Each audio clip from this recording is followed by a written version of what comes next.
I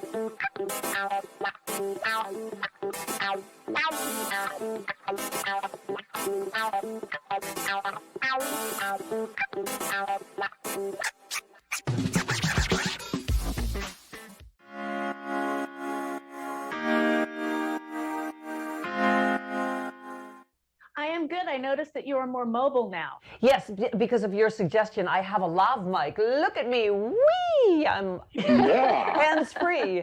We're experimenting with our little remote broadcasting situation. Oh, guys, you know how much we love helpful suggestions. In that we've all had COVID and we're trying to do the show remotely with 1,000 on a zero budget, doing the best that we can.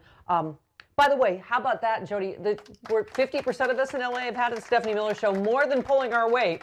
Yes, four out of 6 of us have had COVID. We're pulling that herd immunity way up. Doing the best we can here. My niece is going to get her first shot next week because she's in the catering business, so she's considered front line. So she gets her first shot, I think, next week. So you know what that means? I'll be able to have Thanksgiving with you again next year, where she brings that delicious food, and then I sit hopefully not 1,000 feet away from you in a wind tunnel like I did last year. Hopefully we'll be able to all hug when we're all vaccinated. Yes. I had a burst of neediness. I'm like, I haven't seen you in so long. I don't feel like you love me the same way. Who's getting stuff catered? I know that there have been weddings happening outside, outdoor stuff. I guess. They're small, smaller gatherings, but she also, her company does other things that aren't necessarily food related, but because she is in that industry, she luckily is going to get her first shot in the next week or so. Point of order, Sean, best topherkey I ever had at Thanksgiving. It was good. Yeah. Oh, that's what this is regarding. John, the subject line is carnivores. Steffers, I see that you 3 insensitive, selfish animal eaters are all unmasked, and you all got COVID. Okay, so John, first of all, it's only 2 carnivorous, selfish bastards. As I've mentioned, Sean and I do not eat animals, only fish. And I eat lots of animals. Right. So you delicious. are the insensitive, selfish animal eater, and Travis as well. However, we are all unmasked, idiot man, because we're all at home alone doing the show. Yes. As you can see, no one is around any of us. No one. Does he think that we are all in the same studio? We're just pretending that we're in different areas? No, They're all fake backgrounds. Literally all by ourselves. Okay, but otherwise correct. Selfish, maskless a-holes. Okay, John Winslow tweeted, "My favorite thing on MSNBC is when I hear these words. I'm filling in for Chuck Todd." Okay, just a personal point of order. Yeah. Yeah. Did you see my latest tweet? Like, it's Jamie laying on me with her 100 pounds, rearranging several of my internal organs, so I can't literally. I'm trapped. I couldn't not watch Chuck Todd because it's already on. I'm just like, ow! Both sides don't do it. She prevents you from getting up. She just prevents you from getting up. Like the cat, she crawls upon me now, and now I can't move. It's like, if I need to do anything, it's like I have to do a whole lifting and moving and putting her down thing. What's that movie, Bronx Tale? Now You Just Can't Leave. Is that it? Now as I can't go. Yep, now you just can't leave. That's it. Yeah. Yep. Okay. We need to get that as a drop. Yeah. Okay. Our friend George Takei with some advice for our friend Ted Cruz. He said, if you're worried someone actually helping people in your state makes you look bad, maybe you should start actually helping people too. Just a thought. And also, you are a douchebag. Okay. Did you see he's able to still be douchey in the Merrick Garland hearing? I mean, okay. By the way, didn't you like Sheldon Whitehouse? Like, will you be going upstream? Any accomplices? It would be funny if he just looked pointedly at Holly and Cruz. Looking at anybody else? Merrick Garland? Yeah, Joy Reid said, I have a real problem with Tom Cotton, who's an apologist for slavery, using the black victims of Mother Emanuel Massacre and black victims of white nationalist hate crimes as his cudgel of choice against Merrick Garland on the subject of the death penalty. He says he was obviously fine with the death penalty for Timothy McVeigh, which he prosecuted. He just said he's evolved since then in terms of the racial and, economic injustice of the death penalty. So good for him. I mean, it's just, these senators they're all just awful. Okay. All right. We were talking about the most important things I thought he said. Merrick Garland says the current period is more dangerous than Oklahoma City aftermath, says probe into January 6th will be his first priority. Good, right? Good. Because this is it's about time we started targeting our number one threat, which has been for quite some time, white supremacism, right? Yeah. Right-wing terrorism. So, this is hang on. We might have to do dueling stings, Sean. FBI investigating phone records of lawmakers on the day of the riots. Oh, look, my lav mic allows me to get this close to the camera as well. For very dramatic moments. Some members of Congress, including Representative Lauren Boebert. Oh, Veronica. Oh, Veronica. Oh, Ronnie. I'm sorry, I was waiting for another sting there. Okay. Have been accused of giving tours of the Capitol building the day before the riots. The data is also being used to map links between suspects, which include members of Congress. Oh. Okay. I have a feeling people are starting to get a little rumbly-tumblies, don't you think? Yeah, Hope so. I think so. Yeah. I don't know. I'm just guessing that QAnon Veronica was not smart enough to think of, what you call it, phone records. Burner phones? Phone records. Yeah. And, stuff like right, exactly. So we shall see. But I Jody, I quoted you yesterday. Did you see?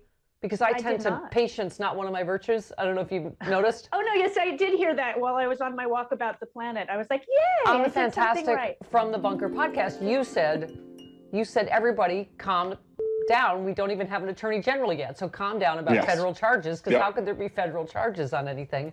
But I mean, what do you think, Jody? I felt confident listening to him yesterday that he really will follow the facts. And this is what I thought, it will be even more powerful when and if he prosecutes, because he is a moderate and a centrist. You can see it. You can see how cautious he is.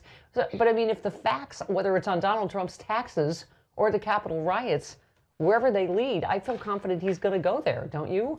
I do too. I think that when I was listening to him answer, when he wouldn't get specific on cases, he's like, I don't want to be, like I'm evading the question, but I'm not going to do anything on specific cases until I look at everything in that case, and then I will get back to you, kind of thing. He wasn't trying to evade like others in the past have done, where they're so mellow, like so generalized about it, where they're not answering a question, where he was like, no, I can't do this because of this reason, but I can tell you if this hypothetical were this, you know what I mean? There was something more honest about his answers. Right. Chris Lavoie, pop quiz. Who said, I am not the president's lawyer. I am the United States lawyer, and I will do everything in my power, which I believe is considerable, to fend off any effort by anyone to make prosecutions or investigations partisan or political in any way. Who said that? Harvey Birdman, attorney at law. So bad at this. That would be Merrick Garland yesterday. Oh, okay. Did you do, how many times did you do Scooby Head? You're like, that, huh? That sounds familiar vaguely. Oh, that's what the Department of Justice was supposed to be like. Yeah. Oh, okay. Stephen Beschloss says Al Capone was sentenced to 11 years in federal prison for tax evasion. I'm just saying. Jody, I'm not a lawyer like you from Law and Order SVU. However, all of them. How is this not tax fraud, insurance fraud, bank fraud, wire fraud? Like, to me, it's like giant blinking lights, like on my overly aggressive Christmas tree. Well, I mean, AOC even got Michael Cohen to admit to that. So, and Michael Cohen thinks he's going to be indicted sooner than later. So I know, that's why I wore indictment duck today, because you never know now, right? When good things start coming, Jody, they could start coming in a hurry. And that Christmas could be very early this year. And that sounds dirty. And then I'm going to have to play this over and over for Travis, because God knows how many times that he might be, indictment duck might visit.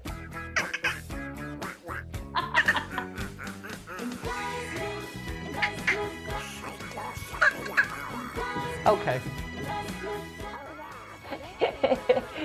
And also it's fun, Jody, because I can do this with my, could do that with my cheek. Okay. I actually have Disco Duck on a K-Tel record. Yeah. Oh, do you? Yeah. Okay, fantastic. I did. I did at one point in my Yeah. I life. think I still have that record. I really Yeah. do. I think I still have it. Dean Obadala said justice is coming for Trump, and he is freaking out. And my favorite was, hang on a second, such a simple tweet yesterday, Jody, but they basically, I don't have it in front of me, but it just said he was Teflon until he wasn't. Right. Why do you think he was so frantic to overturn the election? This is what we've always said, whether starting from Ukraine to the present day. He is frantic because he knows what's coming. Right? Imagine what we don't know yet and everything that he knows. And he is clearly frantic. And this is what he's been. But I feel like when a lifetime of karma catches up with you, it's going to be magical because he has gotten away with it his entire life. He has. He's been protected by wealth. The dumbest thing he ever did was running and winning the presidency. Yeah. Yes. He's been protected by his wealth and then by, the presidency. And that's all over now, right? It's so delicious. I underestimated the deliciousness. Did you? No, I'm serious. Had he not run for president, he would have died without any of this coming down on him. He would have gotten away with it. Yeah. It's so delicious. Tastes just like candy. Hey, Mikey, she likes it. I'm not used to processing so many good things happening at once. Justice and empathy and, COVID numbers coming down and a vaccine being here, there being hope and blah, blah, blah. But, and Jody, one thing, obviously everybody's been talking about Rush Limbaugh. And Sean and I were saying, I don't know if it's Catholic school, I don't know if it's a fellow broadcaster, but I want to send out tweets celebrating, cancer has touched both of our families. And I just, I mourn his life and how he spent it and, and his skills. But I thought, there's another through line, and it's happening with COVID relief. It happened with affordable care, is these right-wingers, they're always about personal responsibility and who doesn't deserve help. And unfortunately, you could go, when everybody was listing all the things Rush ever said, of course he used to say all drug addicts should go to prison for life and, losers, and I don't want to pay for health care for other people's irresponsible behavior. And I hate to point out, but Rush went deaf because of drug abuse, because of OxyContin abuse and lung cancer. Clearly he got from his cigar smoking, but liberals don't operate that way. He deserved it because look what he did, his drug use and cigar but that's the difference. People like him did that their whole lives, and they're, who doesn't deserve help because of their irresponsible behavior or whatever, right? And it just the irony of it struck me anyway. All right. Well, that was just a moment for reflection, or my lav mic stopped working. or I'm overestimating my own profundity. Okay, we have your lover, Charlie Pierce, coming up, and our legal lad, Harry Lippman, who knows Merrick Garland. Profundity. Yes. Profundity. Wow. Well, word of the day. Word of the day. Thank you. Thank you. All right. Wow, stunned you all into silence. Fine. Okay. It's 47 minutes after the hour.